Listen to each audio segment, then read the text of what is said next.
Assalamu alaikum. Alaikum salam. Means peace be unto you. Let me first of all, before I begin, beg your indulgence and your pardon. I'm going to have to excuse myself after I make my statement. Not because this isn't important and you aren't important, but because the Metro bus driver that died in the crash on the 23rd Thursday was a member of my mosque. So I'm going to go and be with his family. His funeral will be this Wednesday at the Brentwood Baptist Church, and his viewing will start at 9. And Brother David 2X, as we know him, his funeral will begin at 11. All are invited and all are welcome.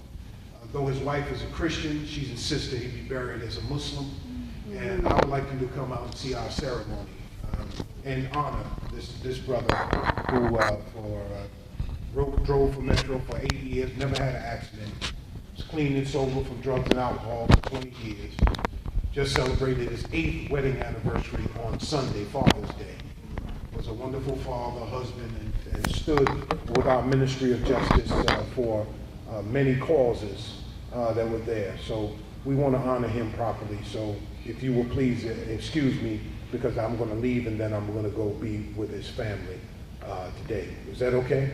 All right, don't count that against my time. Now, Gloria said I got 2 minutes. In the name of Allah, the Beneficent, the Merciful, I bear witness there is but one God, creator of all things, revealer of all truth, sender of all prophets, messengers, and warners. I greet you once again in green words of peace of Assalamu alaikum. On behalf of the Honorable Minister Louis Farrakhan, on behalf of the Nation of Islam, Muhammad Mosque number 45, Brother Anthony, we want to welcome you back to another depth of hell. This is minimum security, Brother Chairman said. The truth of the matter is, brother, is that many of us say we could endure hardship, but how many of us, knowing that we were innocent, falsely accused, wrongly convicted, appeal after appeal being turned down, but for 18 years facing the possibility that the state would sanction your murder, how many of us could have kept our sanity or kept our humanity?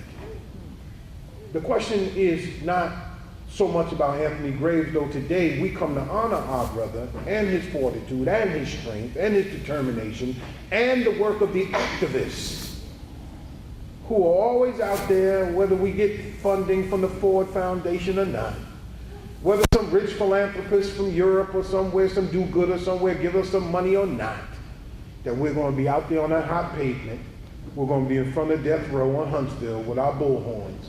We're going to be out here protesting and working to free innocent brothers. Even before we knew the DNA, we didn't need DNA testing to know that there was a lot of innocent brothers on death row. That's right.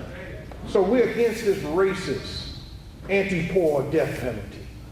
So, Brother Anthony, I've only been allowed for 2 to 3 minutes to greet you. So I got another minute and 30 seconds. Wait a minute. No, I'm just kidding. But brother, on behalf of us and the nation, brother, and all your brothers and sisters out here who couldn't be here to greet you, thank you, brother. You're a great symbol of what it is to be a man and to be a freedom fighter. You keep on fighting, brother. Let your light shine till we end this racist death penalty. And remember, it's better to be rich and innocent, to be rich and guilty than to be poor and innocent in Texas. Thank you for listening. Assalamu alaikum.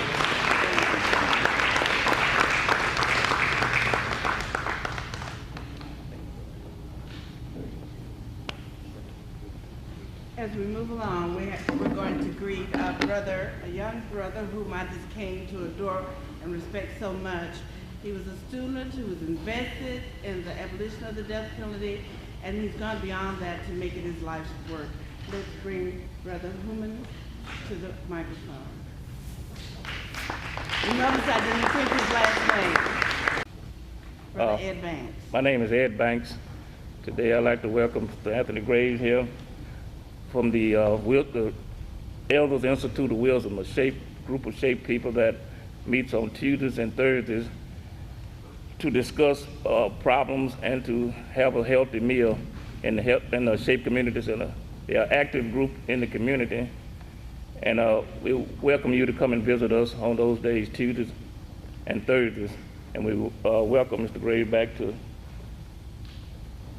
civilization, as they call it. I'm also doing a two-part thing. I'm the mayor of 3rd Ward, and while I'm up here for the Elders Institute, I would like to welcome him to 3rd Ward on behalf of the Texas Death Penalty Group, and to present him with a cap from the 3rd Ward area.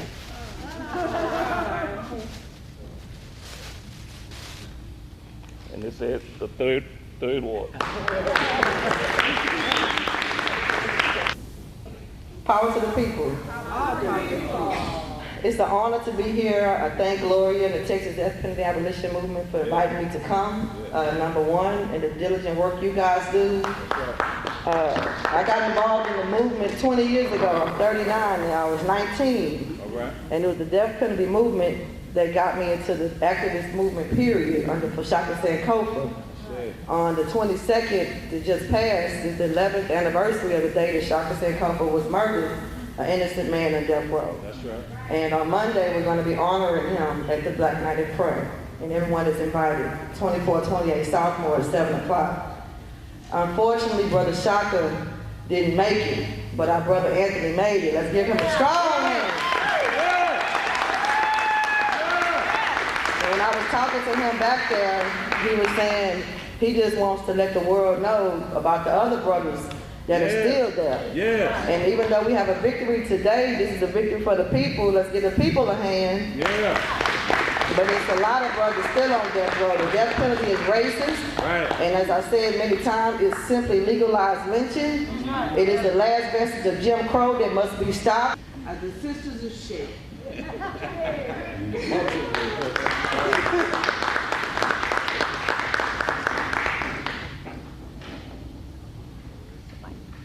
Well, that would help. First of all, greetings, Brother Anthony. We welcome you.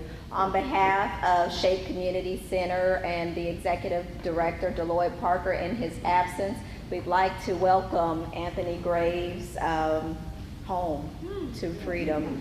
And we'd also like to welcome him to continue working, and he's already begun working diligently to free other people. And my challenge is to each of you, for us all to understand that there is work still to be done. There are still many people who are innocent, who are locked up, and most importantly, we need to abolish the death penalty. Right, yeah. Reading Anthony's story, I learned that there were two women who could have played very vital roles in possibly keeping you free. And unfortunately, those women were frightened to not share the truth, to not testify on this brother's behalf. And my challenge is to the women who are here to stand up, to speak out, and to speak boldly. And we have many examples, fortunately, right here in our community of Gloria and Krystal and other women who speak up. But I challenge Njeri, that's right, thank you, and many others in the 3rd Ward community and throughout Houston. And I just think that we need to always look back at history, see what has happened, and when we connect with history, we really understand how they're using the same divide and conquer techniques to oppress our people. And if we don't know that, we think everything is good, everything is new, and when they put pressure on us to speak the truth, we choose to lie to save ourselves. But we have to understand, if one person is not free, we are all oppressed. And when you don't speak up for others, you wonder who will be there when it's time for someone to speak up on your behalf.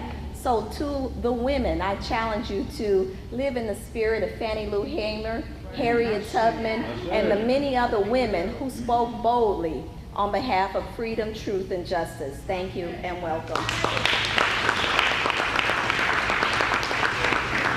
Thank you. I just want to say that the Green Party is appalled that this can happen, but we know that this happens all the time in this country. We deeply regret the injustice of this man spending 18 years in hell, and we celebrate his release and his return to the people. bless you, and I look forward to getting to know you better in the days and weeks and months to come. Thank you very much.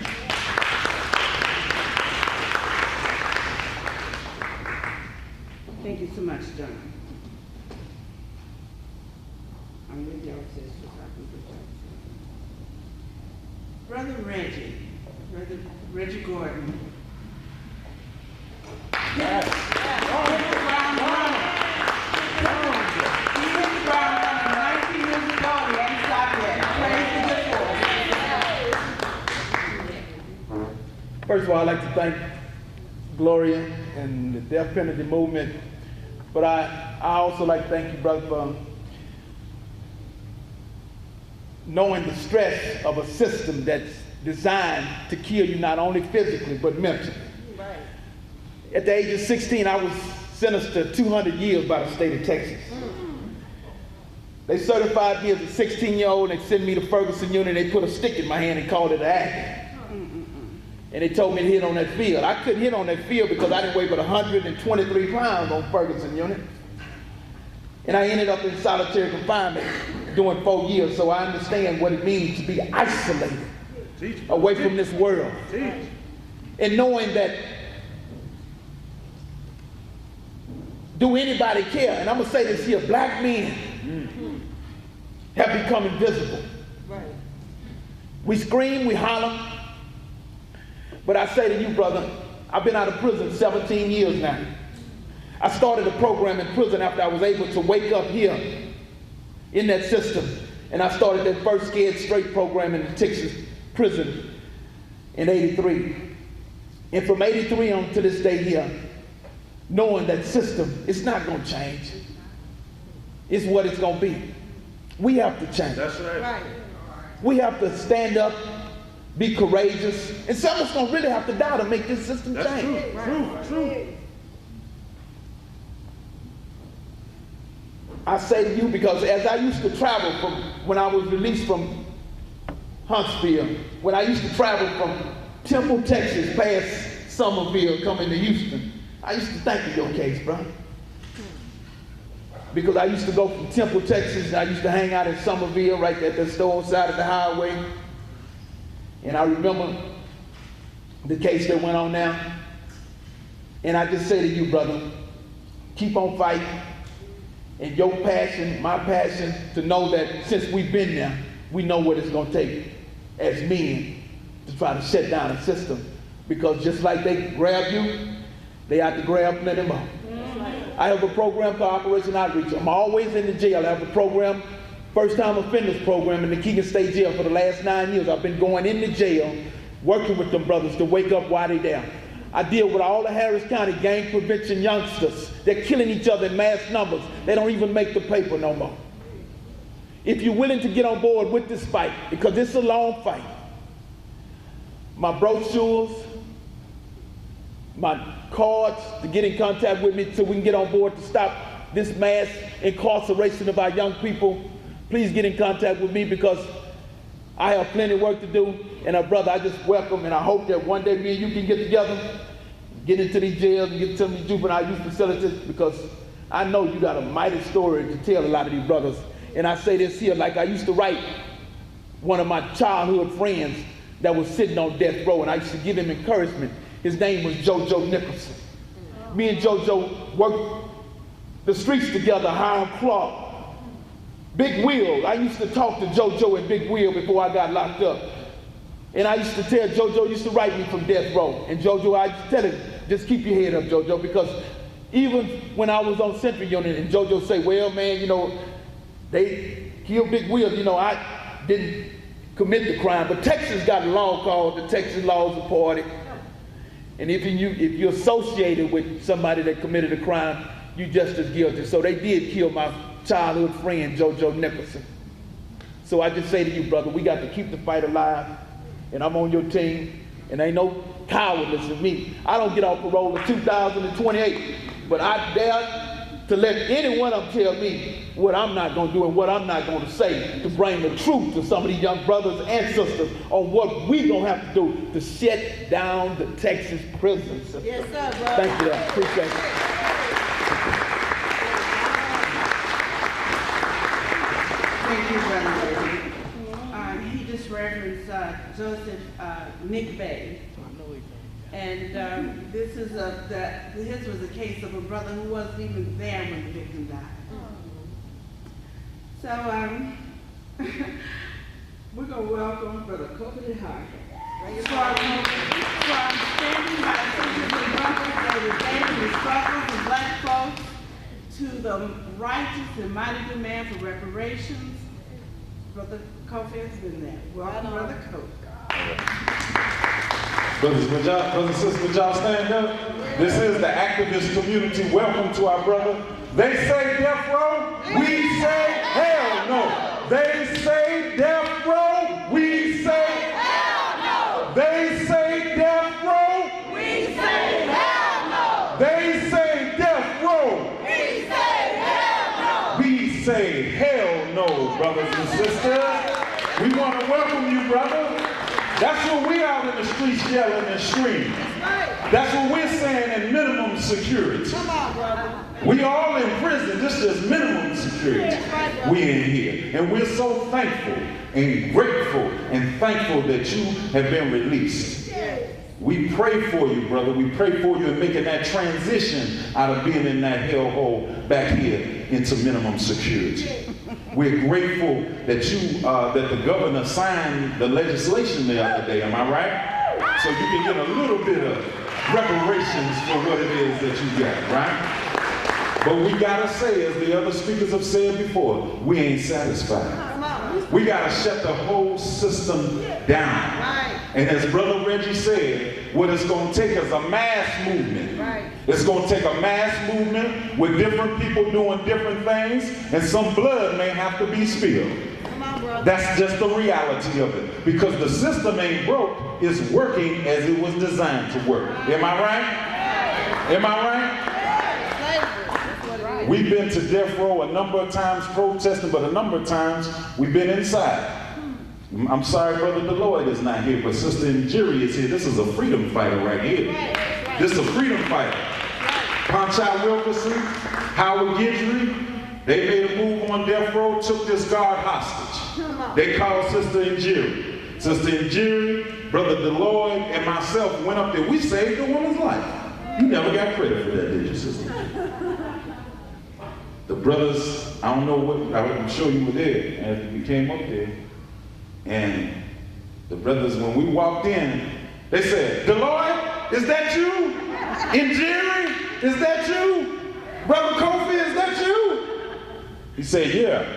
And we were able to talk and work out something. We had to go through long negotiations. And I'm thankful to Brother Deloyd and his commitment and his maturity, because they tried to get us just to get on the telephone so they would let the woman go. And Deloyd said, no, I'm sorry, we're going back to Houston. I thought that we may be able to be of some assistance. And I was sitting there, I was saying, really? I was like, wow. He was like, yeah, we're going back, brother. Sister Njeri did a little bit of time behind some of that case as well. This is a warrior sister. And that guard, I forget what her name is, but what they were doing was protesting the conditions. They did not hurt the lady, but they felt they had to do something bold in order to protest the conditions. And Guidry is still alive. Ponchai, he's an ancestor now. We don't want to forget him. He's the brother that spit the key out of his mouth when he was on the gurney, if you don't remember him. We're so glad to see you, brother. Nobody can dictate to you what you should do after what you've been through. But hopefully you will continue to be a strong voice, because nobody can tell a story like you can. And not forget all of those brothers and people and human beings that find themselves perhaps in a situation like yours. We asked the question when Clarence Bramley was here, what about those cases that don't have no DNA? Right. Does that mean somebody is not just as innocent as anybody else? So we got a system to tear down, a whole system, so there'll be no more Anthony Graves. They say death row, we say hell no. Thank you, Brother Kofi.